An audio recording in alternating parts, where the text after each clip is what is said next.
मुख्यमंत्र्यांशी आपली चर्चा झाल्याची चर्चा आहे.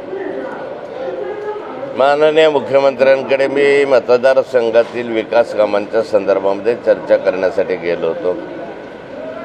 माझ्या मतदारसंघामधले सहकारी तत्वावरचे सूतगिरणी आहे, त्याच्या भागमंडळाचा विषय होता. काही मुक्ताई मंदिराचे विषय आहे, काही इंजिनिअरिंग कॉलेजच्या संदर्भामधले जे अल्पसंख्याकांचं आहे त्याच्यात अशा अनेक विषयाची चर्चा करून त्यांना मी पत्र दिले आहे. बाकी राजकीय विषयावर चर्चा कुठलीही झालेली नाही. ज्या बातम्या चालत आहेत त्यामध्ये प्रामुख्याने आपली राजकीय चर्चा झाल्याची याबद्दल माहिती आहे. चालेल.